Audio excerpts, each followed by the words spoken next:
Okay, here we go. Okay, problem number 1 in the yellow. Use your notebook, of course. Problem number 1 is basically review. They're asking us to find the value of an integral. We can't use a calculator. So we need you want to be thinking, not just writing things down. Otherwise, there's no reason to be here.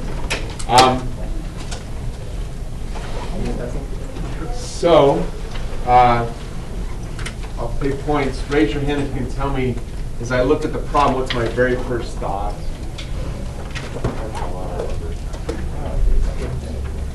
Actually, interesting. I'll pay 2 points to Andrew for that comment. But I don't think that way. I just look at it and say, hey, they're giving, I look, like, as I'm trying to, how do I say this? I'm trying to get you all to think in big picture, not little steps. And so when I'm thinking big picture, I don't pay attention to numbers or equations or anything. I just pick up the big ideas. So when I look at this, raise your hand. Come on, I gotta get you thinking. What am I? What's my very first thought? Hands up. I'll pay. Come on. Hands up. What's my very first thought? A few more hands. Always better to try than just wait. And if you're wrong, Logan. I'm trying to find the integral, not that, because it has the time from pi 4 to pi 2, so you know that you're looking for not just the antiderivative, but the actual. That's very well said. No, it's perfect. That's exactly the big picture. I look at it, and the word you were searching for, you couldn't quite remember, is the integral has limits.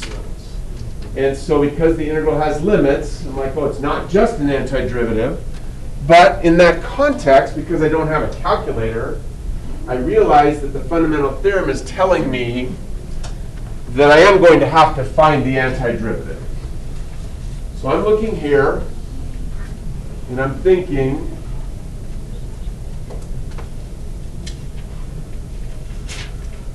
I'm just temporarily, please don't assign this permanently. Just temporarily think of that as f prime. So I'm thinking of that temporarily as f prime. I'm remembering the fundamental theorem. And so I'm remembering that because I don't have a calculator, I'm going to have to do this instead. Which means I have to find f, I have to find the antiderivative. So please raise your hand if your hand was raised a moment ago. And your thought was, I've got to find the antiderivative of that pink formula. Show me your hands. Give yourself 3.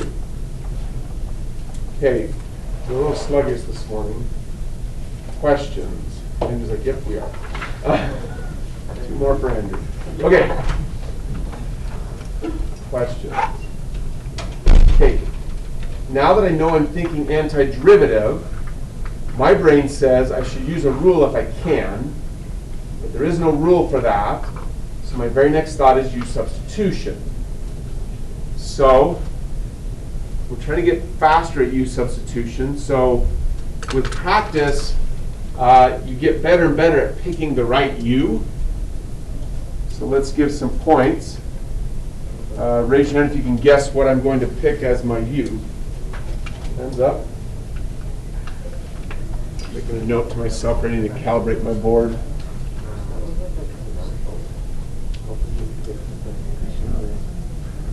What am I going to pick as u? Hands, come on. Let's go, Paul. I'm going to pick cosine of x. So let's try it.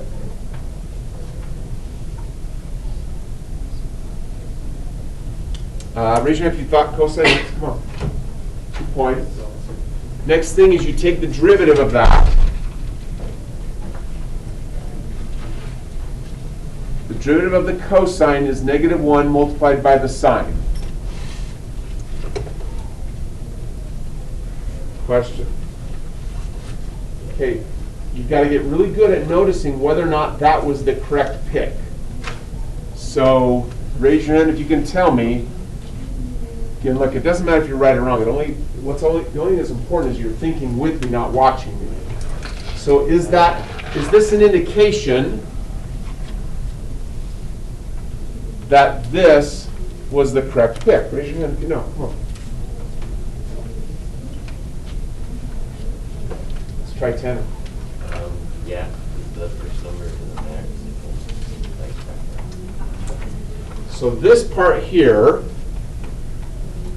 I'm going to pay a ticket for that.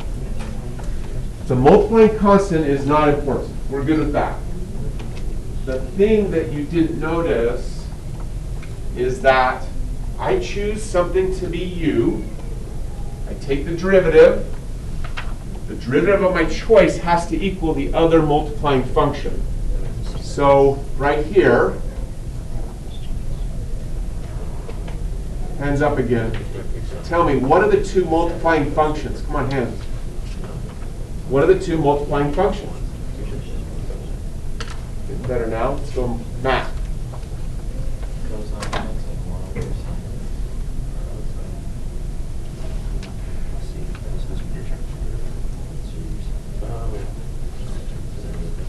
Okay, please show me your hands if you knew that. 2 points, 3 for math. We happen to have picked this as u. The derivative of our pick is not this. Therefore, wrong choice. Edward, please. Oh, never mind, disregard. 2 points. Other question? Let's make another pick. Hands up. Come on, what's the other choice for you? Jake. Sine of x. So, the derivative of the sine is the cosine. It would just be the exact same, right? So that's a perfect match. We selected this as u right here, which came from this multiplying function. The derivative of our pick was the other multiplying function. That's what you want. Okay? Show me your hands if you knew this is what we should have picked as u. Show me. 2 points. Okay. 3 for Jake. Question. Once you've made the pick, now it's time to do the transformation. So I come over here. Oh, let's get everything ready first. We know what's going to happen with. We've got to speed this up a little bit. It's always good once you start understanding better to write less. We know what is going to replace sine of x. We will still have a cosine x multiplied by a dx. So we've got to solve for that. Easy. Multiply the dx across. So in this problem, du is equivalent to cosine of x multiplied by dx. So we have one substitution, which is that light blue. Here's the other substitution in green. Last thing we've got to do is we have to convert the limits. So we use our formula. And we find out that u, when the x value is pi over 2, is the same thing as the sine of pi over 2. If you happen to have forgotten, here's how I would do it. I would imagine, or I would draw quickly a circle.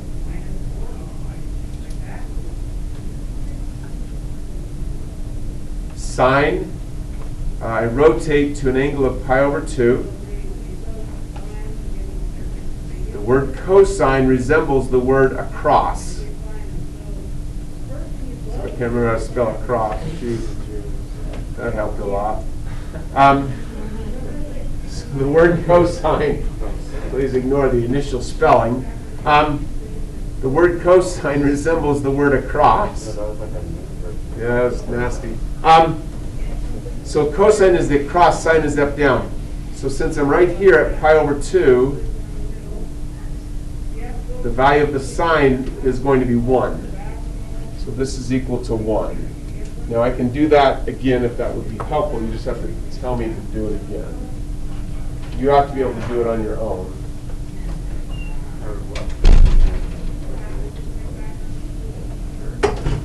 Now I need to find the value of u at an x value of pi over 4. That'll be the same as the sine of pi over 4.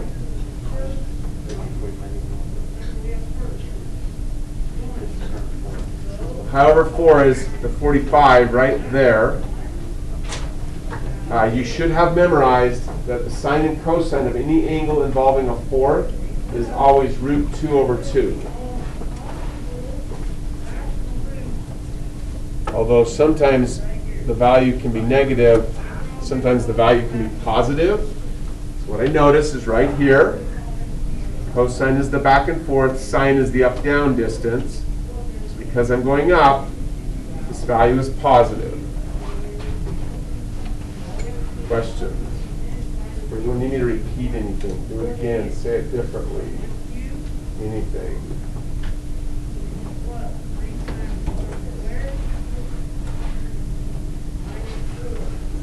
Cool. Okay, so now I have everything set up to make my final transformation here. Let's make a duplicate of this page.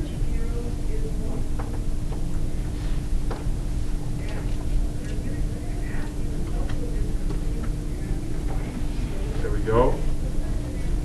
So I'm going to replace this value of x with a value of 1. I'm going to replace this value of x with a value of root 2 over 2. I'm going to replace sine of x with u, and the cosine x dx with du. Please, Eric. On the problem, there's a typo in the yellow worksheet thing. Oh yes, the answers are messed up. These all are missing negatives, yes? Yeah. Yeah, and this one, so the problem's kind of messed up. So feel free to fix your paper if you need to.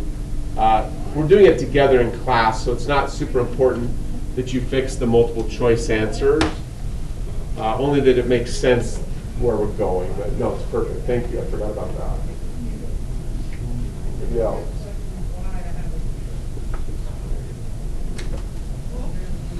Okay. So I make all my substitutions, and this is what I get.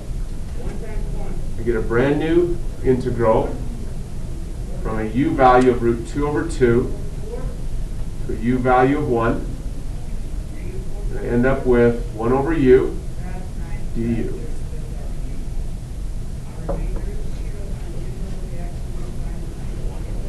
Question? Please, Jack. Where did the 1 over u come from? So, are you okay that we started with these two multiplying functions? Good. Because I selected u to equal sine over x, when I make the u substitution, I'm left with 1 divided by u. Is that your question? Yeah. 2 points. Okay, everybody, hey, what am I thinking now? Hands up, come on. Think with me. What am I thinking now?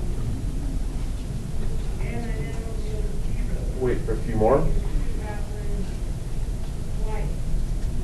What am I thinking? Go, Carl. LM rule, or the 1 over x rule. Yeah, I'm thinking, hey, again, I'm doing an integral without my calculator, so I've got to find the antiderivative of 1 over u. So that works perfectly. Please raise your hand if you were thinking as I was thinking. Mark down 2, 3 for Carl.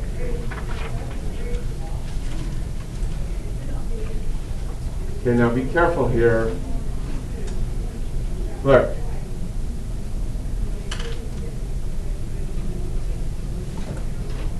For emphasis, we're using the fundamental theorem. We're not doing an integral. We're going to do this instead. So we're not doing the integral. That's terrible. That's very straight though. It is very straight. We're not doing this. We're doing this instead. So please note, there is no integral sign here at all, because we're not doing the integral. we're finding f first, and then we're going to evaluate f. Got it? So don't write an integral here. I don't know why I picked up the stick. That was a bit violent.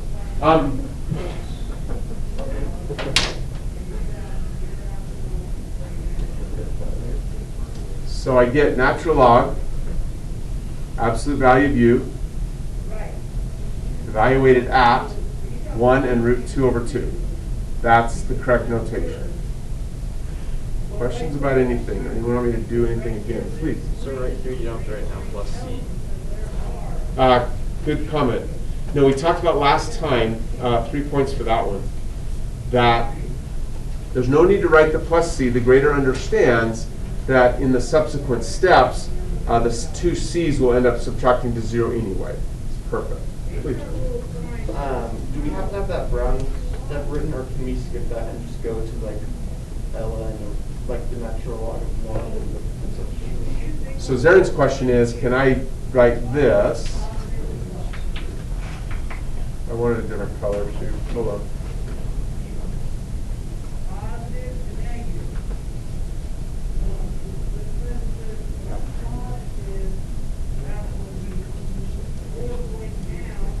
So is your question, Zaren, can I skip the brown? Yeah, for sure. Yeah, I wrote it just for clarity. Please. Like, is this like gonna be? Is it also gonna be a written section on the AP set? Or? Gotcha.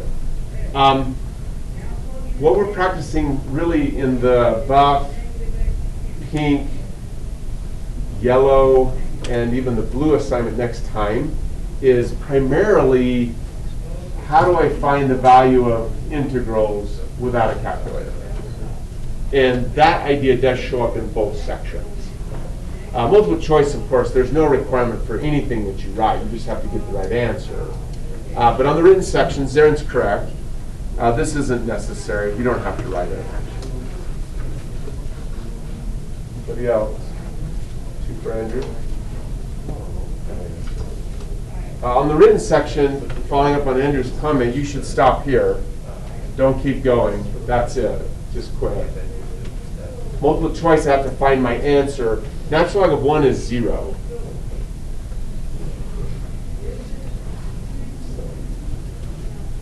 Question.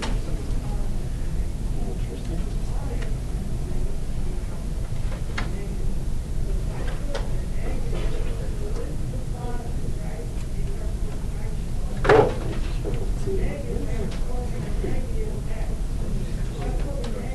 Okay. Go to number 3, please.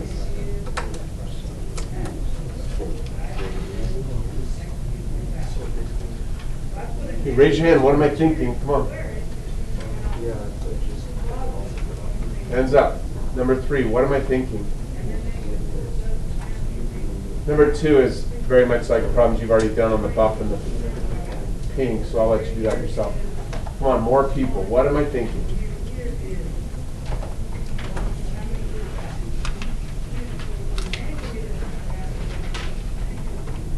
Let's go, Nelson. What was the derivative again between?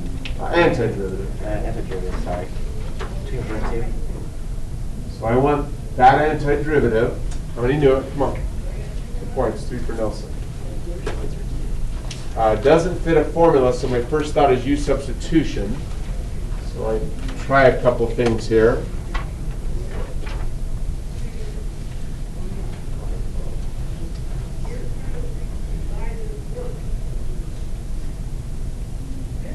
Looking for suggestions for you. Hands up. Come on. Let's go, Autumn. So stay with me, Autumn. So if that's u, I have to also find the derivative. What's the derivative of this u, Autumn?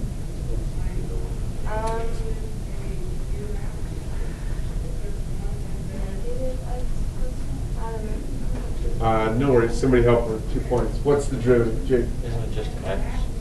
2 points. What's the derivative, Logan? 2x. Show me your hands if you knew the derivative. 2 points. 3 for Logan. Raise your hand, please. Did our choice for you work or not work? Hands up. Come on. Think with me. Did my choice for you work or not work? If you're falling behind in the homework, you're going to have big trouble. You got to get caught up. Like if you haven't noticed, the buff, pink, yellow, they all follow the same thing. Like if you're just coming to class, get the dang homework done. Like you have to. You got to find time to do it. If you have too many other things in your life, you have to make a life adjustment. You have to. You can't just keep getting 2 hours sleep a night and saying, I'm not getting it done. Because something else has got to go. Cambria. Cambria says it did not work. How many agree with Cambria? 2 points. I have 2 multiplying functions to begin with here.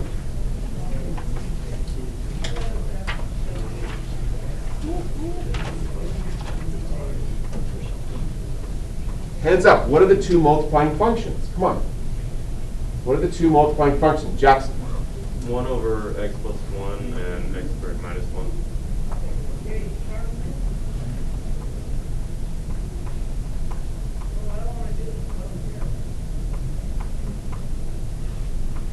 How many knew it? Come on.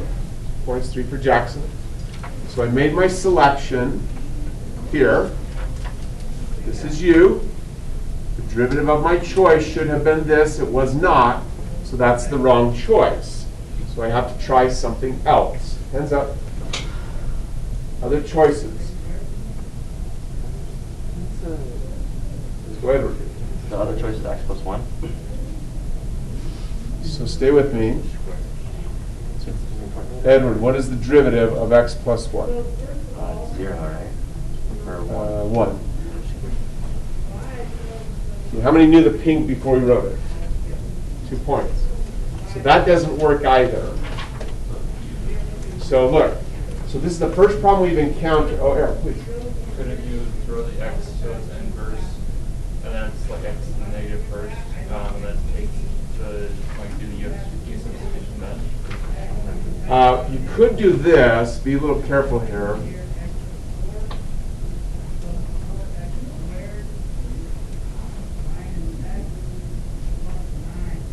That's true. Is that what you meant? Yeah.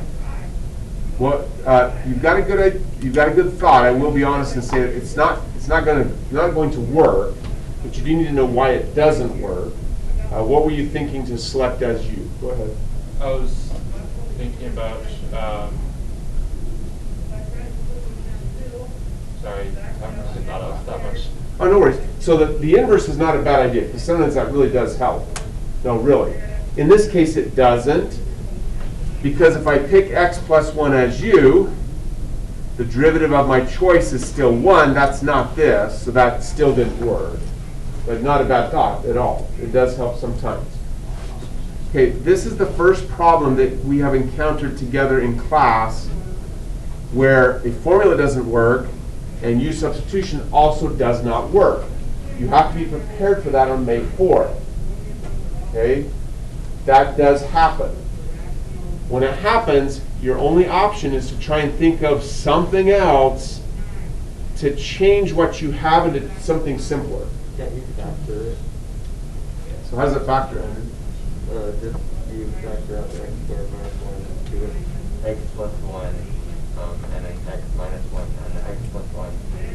And divide out to equal to 1.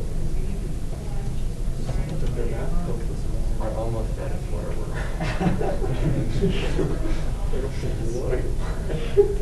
Look at the wall. Oh. Good job. I'm almost bit. Take it for that one. Yeah.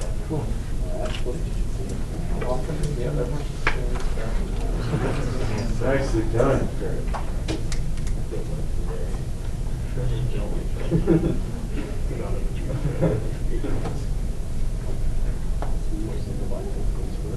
Raise your hand. Who knew to factor? 2 points.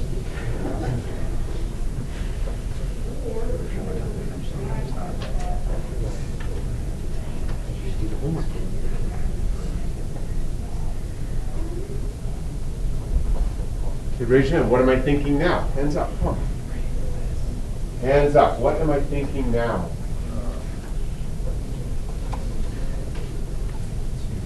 What am I thinking now? I have to be honest, it's really easy to tell who does their homework and who doesn't. All I have to do is say, what am I thinking? And those who haven't done any homework for 2 days, they're like, I don't have a clue. Zarin, what am I thinking? You're thinking now if it's a rule. Now if it's a rule. Well said. I have two things adding. Zarin, stay with me. What's the antiderivative of x? Wait. Oh, is this where we do like the reverse power rule? Or whatever? So we do x squared over 2.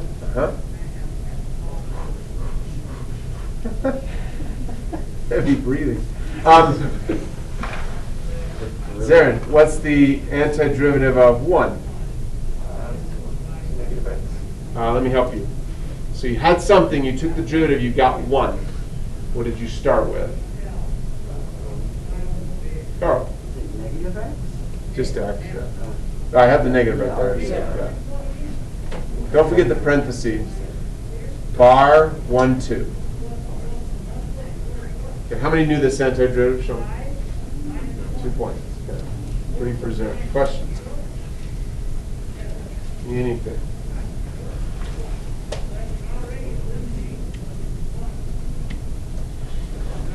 Now we have f.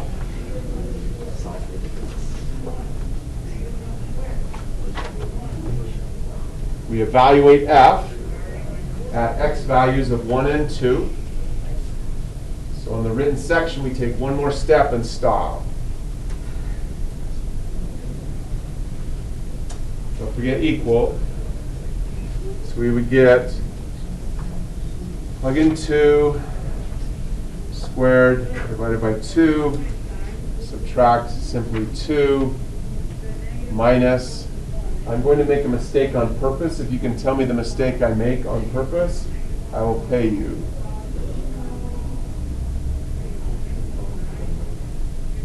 It's a really common error. And so I'm hoping that by making it in front of you, you'll learn not to make it yourself. Hands up, who knows the mistake? Come on, this isn't a calculus error. This is a, I don't know when you learned it, forever ago. Ilana? For the parentheses around the 2 and the 1 instead of around the entire. So, where do you want me to put parentheses? Would it be around 2 squared divided by 2 and the minus 2? So you want one here? Yeah. And then where would be the closing parentheses? After minus 2? Right here? Yeah. Hold on.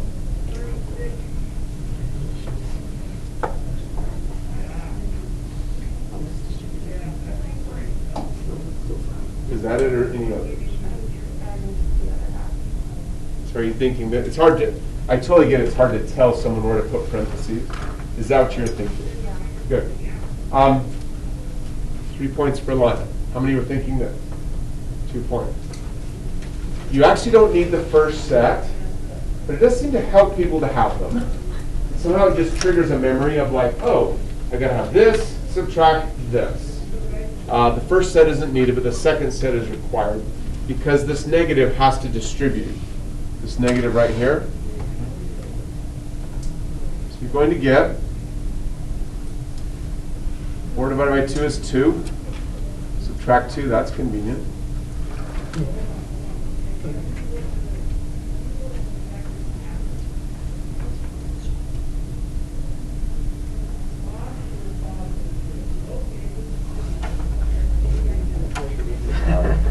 Question?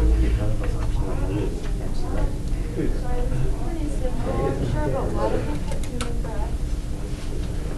No worries. I got to get you to say it though, so you'll remember. Is that okay? Yeah. So we're trying to find the value of this integral here. And the way we do that, like the big picture is, we temporarily imagine that this thing in purple is a formula for f prime. And we remember that integrating f prime is exactly the same thing as evaluating f. Is that okay? So my goal initially is to find a formula for f. So if you don't know, it's fine. But can you tell me, of all this stuff, what's the formula for f? that I have found. Purple. So right here, this is f.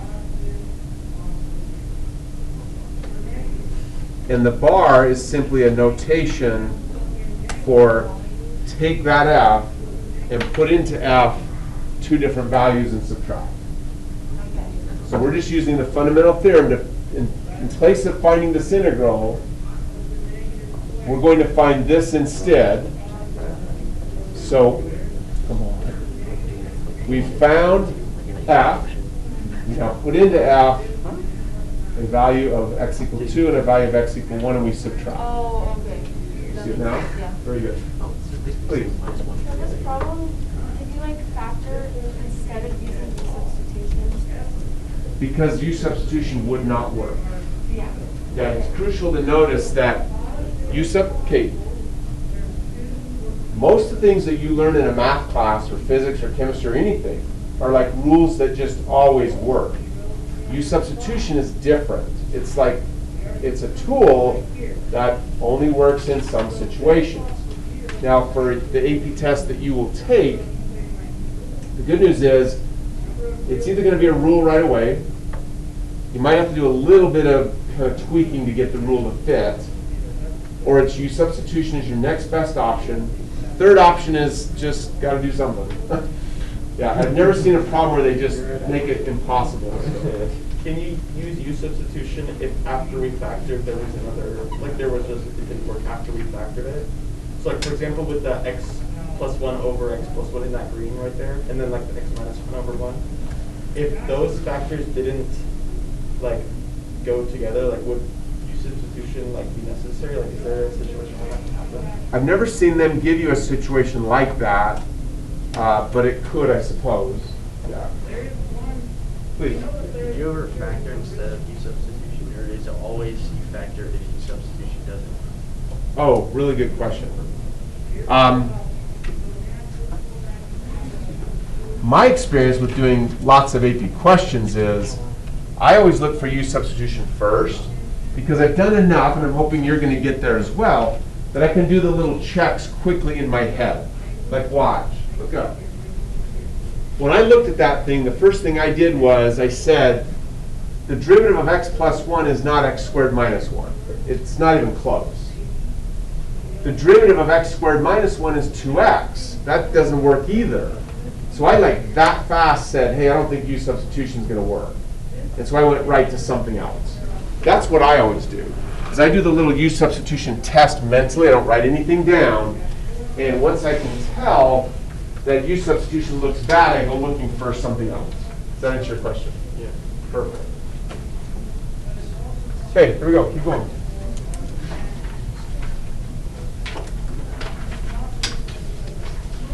Number 4. Let me introduce you to a new idea here. So this is on your green rule sheet. This was invented by a student. Her name was Susie Lynn. She noticed a really cool pattern that I had never noticed before. She noticed that when you're using the unit circle to find sine and cosine values, as I tried to say earlier, the cosine is the across. So in the unit circle, this is where the cosine value is equal to 1. This is where the sine value is equal to 1. This is where the cosine value is equal to -1.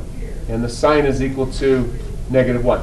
So she drew that circle because it matches up with the unit circle idea. Pretty good to there? Does anyone need me to repeat it? Just what does that mean? Okay, then she noticed this. If I go in a clockwise fashion, the derivative of the sine is the cosine. The derivative of the cosine is the negative sine. And it keeps going. The derivative of -1 sine is -1 cosine. Then she noticed even better, if you go in an anti-clockwise direction, wow. The antiderivative of sine is negative cosine.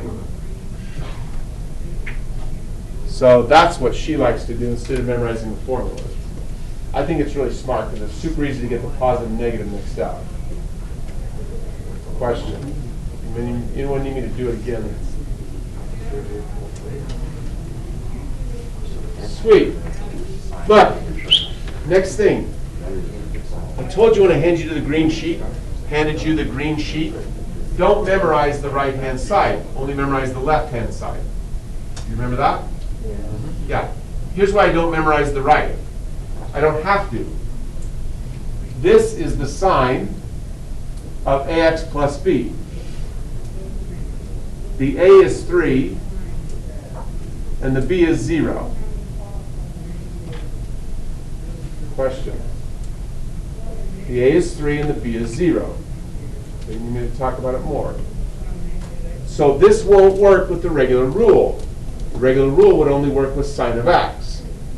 But because it's the sine of ax plus b, getting to the expanded rule is super easy. All I do is say, okay, wait. I'm trying to find this integral, so I need this antiderivative. I remember Susie's circle. The antiderivative of sine is -1 cosine. So I put down a -1, just a negative. Now remember the expanded rule. The expanded rule always starts with 1 over a. Look at all 5 of those rules, you will notice they all begin with 1 over a. So the negative comes from the fact that I'm taking the antiderivative of sine, that's negative cosine. Because I have ax plus b, it's 1 over a, and then you just write down the sign again, cosine of ax plus b. Done. Evaluate from 0 to pi thirds. Questions? I'm going to do it again. That's so easy.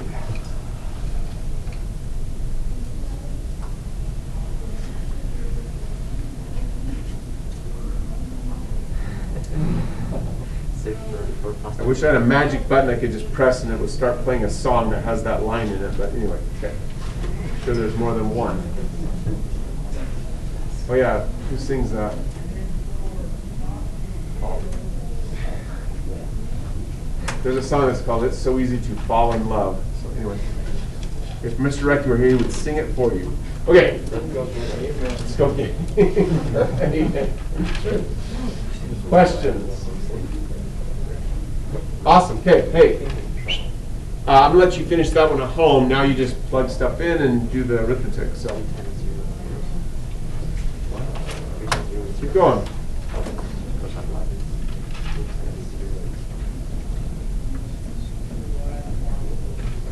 Raise your hand. I'm going to take Logan's advice and we're going to try U substitution first. So raise your hand. What's a good choice for you? Hands up. Come on. What is a good choice for you? There we go. Jack. So Jack, what is the derivative of x squared plus 1? Close. 2x. That's good news. As I said to Logan, I imagine this. I've done enough of these now, and I'm hoping you have too. That's really x multiplied by 1 over x squared plus 1. So the choice of u being x squared plus 1 works great because now my derivative is the other multiplying function. So I would proceed with the u substitution. If you need me to go through it, just wave at me. Cool, I'll let you finish at home. Next one. It says find the average value. First thing you've got to remember is from Unit 4, is this is how I find the average of anything. Right there. So you start with that, the rest is easy. Question?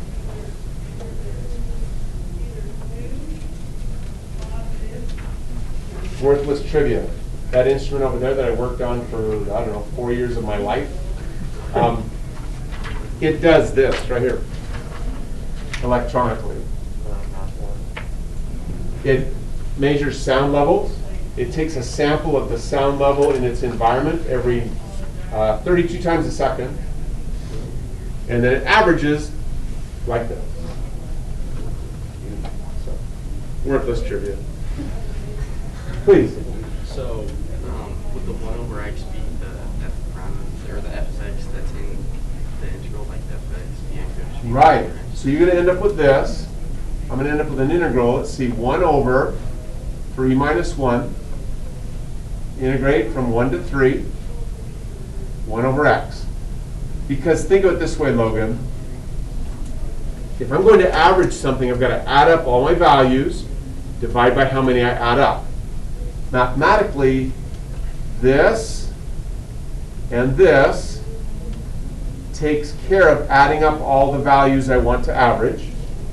These two work together to cause a division by how many I added up. So that's why when I'm averaging f, I integrate f. 2 points. Maybe else. Next thing. Yeah, you can do that one.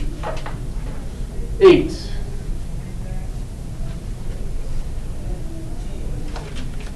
Hands up, I'll pay. What should I do? Is there? Factor? Do you mean expand? Yes. Like unfactor? Is that what you mean? Yeah, Unfactor. unfactor would be good. Distribute, expand, whatever, multiply it out. Okay, first of all, Mark, that's not ax plus b to the n, so don't use an expanded rule. It's not ax plus b to the n because it's x squared, so watch out for that. So the rule doesn't fit. U substitution doesn't look so good because I don't see two functions multiplying.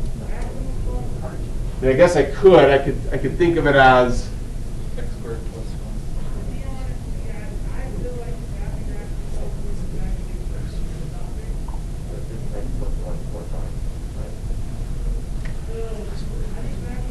1. I could think of that. But you did it again. But if I select this as u, the derivative of that is 2x, which isn't this. Okay, don't let us keep going if you're not seeing why u substitution won't work.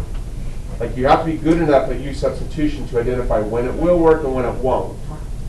So you know, as Logan said, to do something else. Nelson?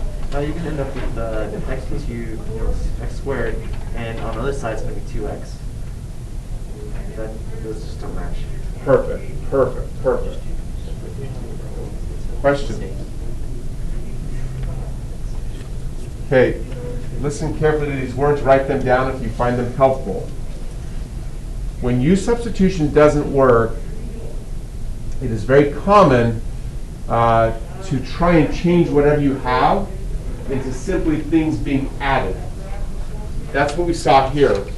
U substitution didn't work, and by factoring and dividing, we were able to change what we had into something that was just being added, like two terms adding. That's usually the goal for our class if u substitution doesn't work. Do something to get it to a point where you've got two things adding instead. Like here I've got, two factors dividing, but u substitution doesn't work, so I can't use that. So by factoring, I transform the problem into two terms adding. Now I'm good. And I can take the antiderivative separately. Questions about that? We want to do the same thing here. We have factors multiplying. The factors are here, multiplied by this. We want to change that in some way so that we end up with terms adding. So as was said, you multiply it out. Go ahead, Jake, please. I was just going to say, would you expand it out further? Tell me what to write, Jake. You would have 2x squared, and then, same part.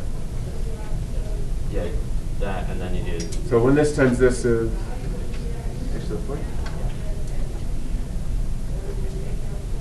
No, like this.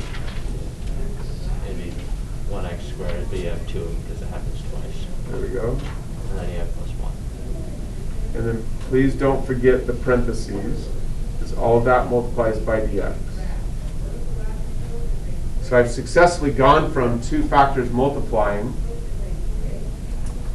Now I have instead 3 terms adding. That's what I want to do when U substitution doesn't work. Question? Now the power. Now you can just use the power rule and finish. So.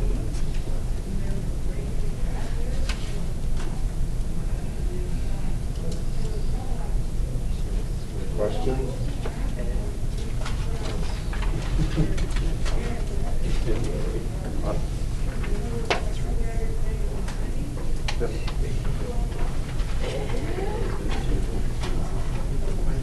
This one is a difficult problem.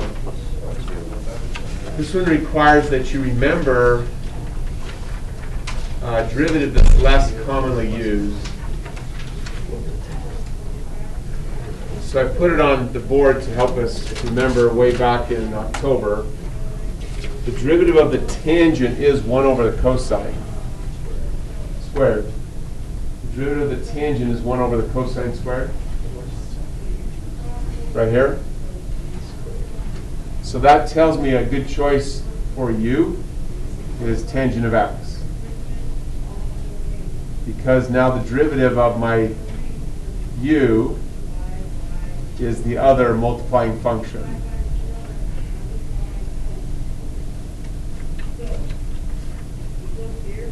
Questions?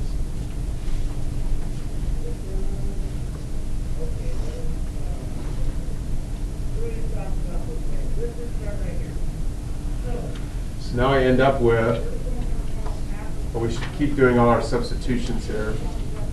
So let's see, u, when x has a value of pi over 4, is going to equal the tangent of pi over 4. Tangent is equal to sine divided by cosine.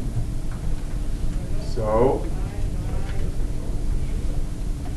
pi over 4 is right there.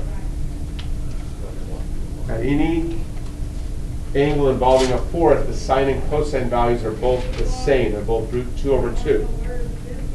Because the distance across is root 2 over 2. That's the cosine. And the distance up and down is also root 2 over 2. That's the sine. Therefore, root 2 divided by root 2, root 2 over 2 divided by root 2 over 2 is 1. Questions? You need to talk through them again.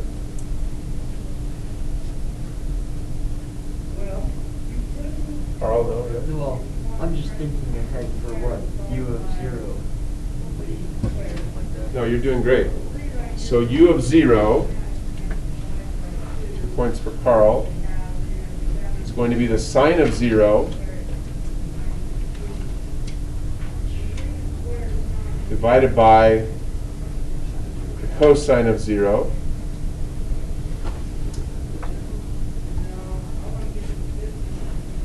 an angle of 0 is right here. Cosine is the across. The cosine value is 1. The sine is the up and down. That value would be 0. 0 divided by 1 is 0. It's not undefined unless the 0 is on the bottom, right? Correct. Okay, that's Good point. Good deal.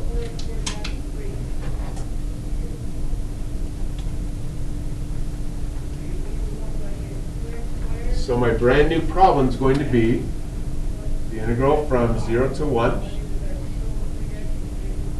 e to the u, right here. If I multiply the dx across, I'm going to get du is equal to simply 1 over cosine squared dx. So like that.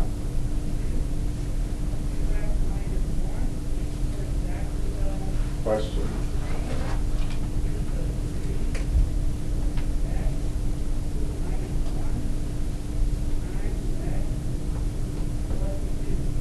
Antiderivative of e to the u is simply e to the u.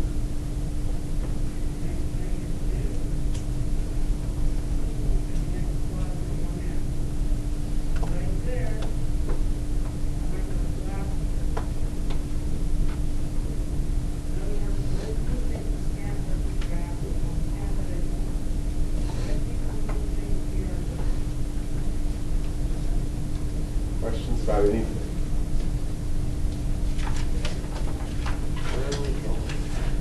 Where are we going? Why are we here? Where did we come from? You know, we're not. Can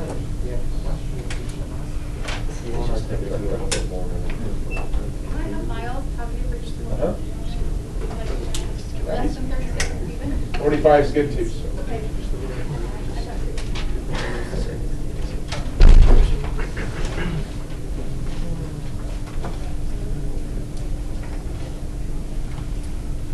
Okay, number 11. Our formula obviously doesn't fit, so we think use substitution. Raise your hand, please. What's a good choice for you? Hands up.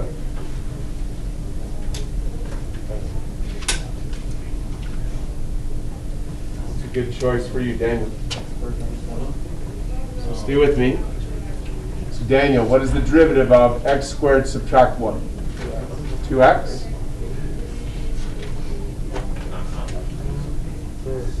So Daniel, what were the original two multiplying functions? 1 over x and x squared minus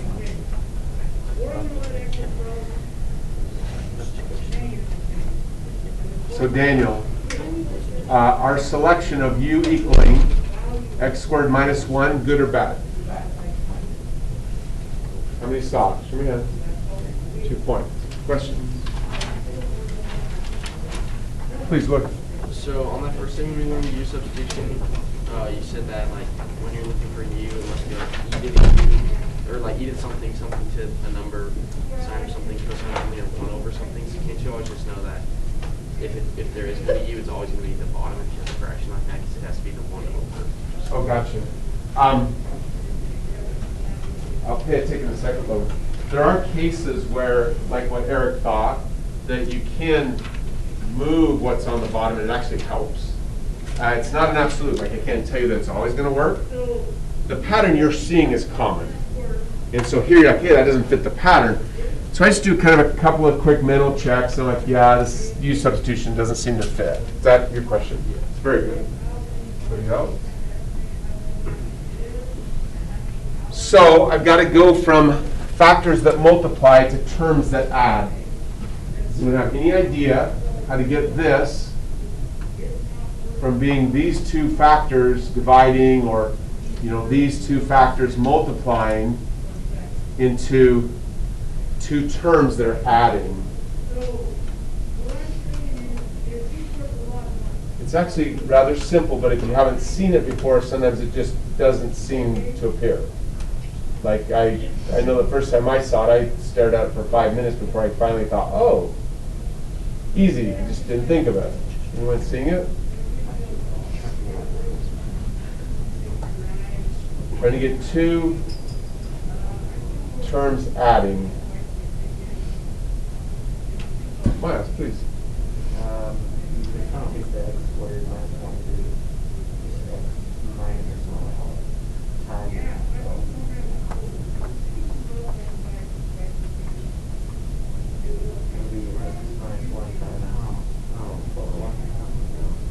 You could factor this. The trouble is, once factored, it doesn't divide by the x on the bottom. So we still have just terms that are multiplying, or sorry, factors that are multiplying. See if this makes sense to anyone.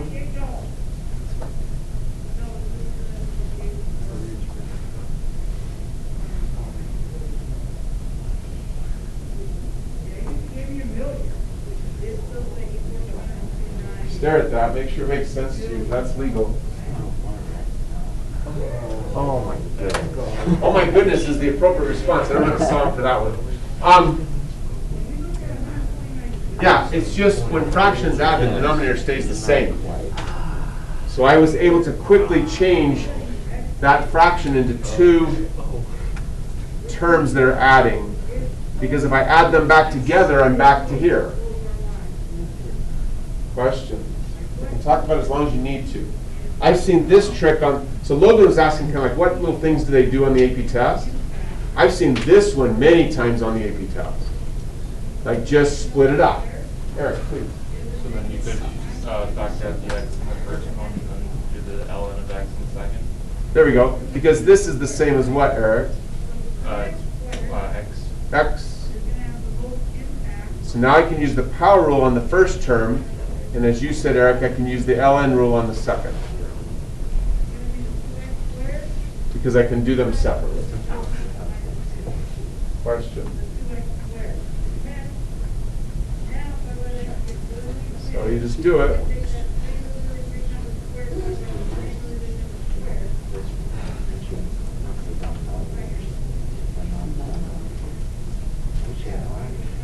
Don't forget the equal sign.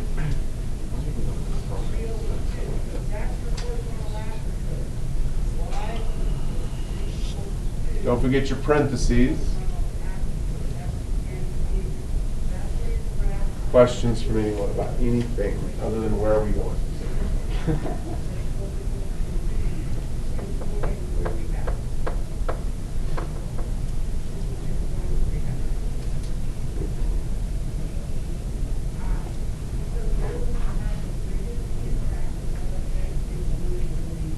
Cool. So start putting stuff in.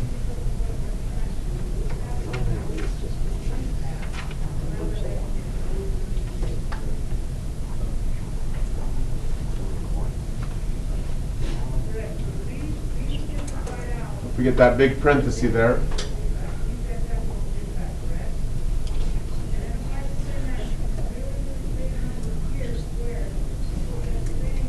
Question?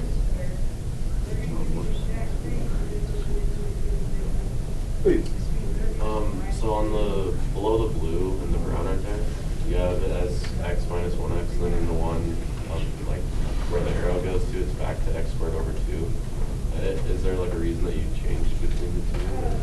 Or? Oh, make sure this clicks, Isaac. What I'm doing again is I'm trying to find this integral. Stay with me. I don't have a calculator, so I don't.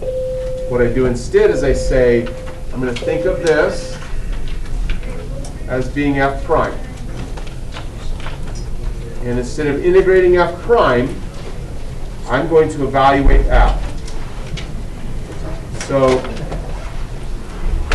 if f prime is two terms adding, I can find f by finding the antiderivative of each individually. So this antiderivative of x is x squared over 2. The antiderivative of 1 over x is natural log of absolute value of x. So this is now f. And I'm evaluating f between x values of 1 and e.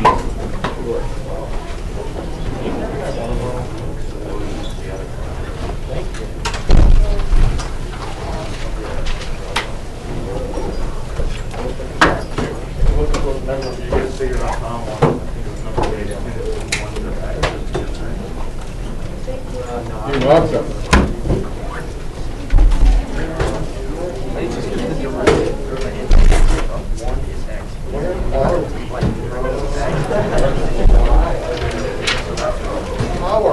It's that freaking easy. Oh my goodness. So deceptively simple. Yes. All calculus is deceptively simple.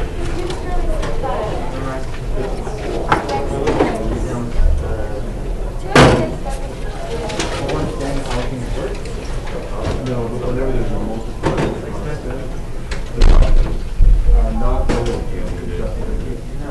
not to be concerned because it's easy to move those around. And Yeah, I knew that. Okay. On this last one we did, when you did x squared over x minus 1 over x, when you added them back together, you want the x on the bottom equal to 0. you add fractions, the denominator stays the same. Does that make sense? Yeah, that is just. Don't worry, I'm forgetting. I'm still confused how you got from here to here. Let's see if this helps. Let me stop the video. You're welcome, Logan.